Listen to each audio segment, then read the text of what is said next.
क्या आप भी मेडिटेशन सीखना चाहते हैं?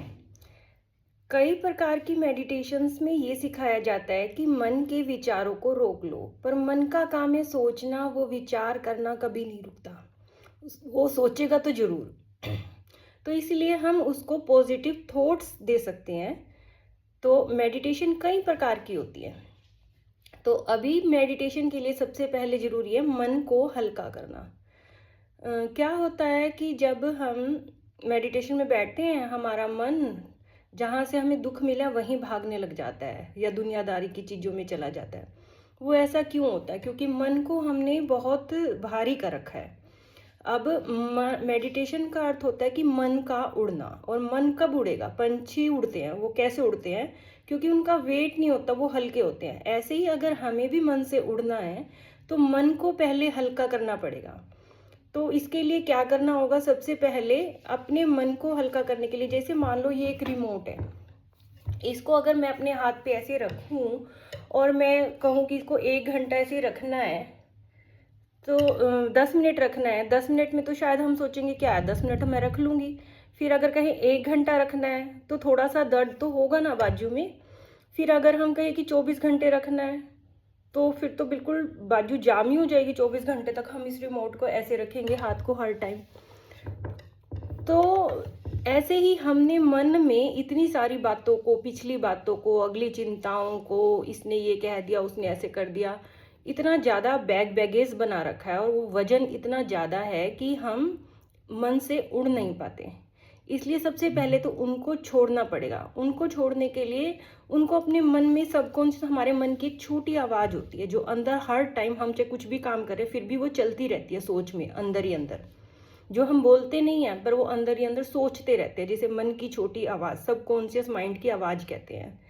तो वो, उसको शांत करना ज़रूरी है। उसके लिए हमें कुछ दिन अटेंशन रखना पड़ेगा। टेंशन नहीं लेनी है पर थोड़ा अटेंशन रखना है।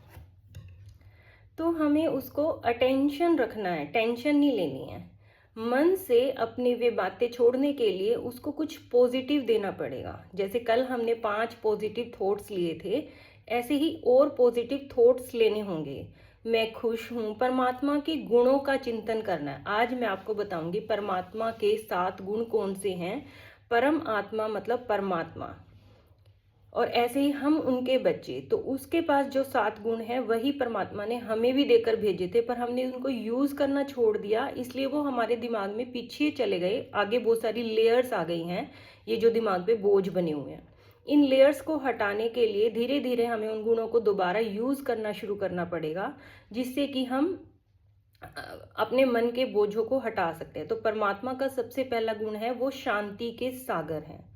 तो अपने मन में रखना है कि मैं उनका बच्चा हूँ, मतलब मैं शांत स्वरूप हूँ, मतलब मेरे हर स्वरूप से शांति ही नजर आए। मैं हर कर्म ऐसे करूँ कि शांत, उस शांति से उठूँ, शांति से बैठूँ, शांति से खाऊं। मेरे हर व्यवहार में शांति नजर आए, मतलब मैं शांत स्वरूप हूँ।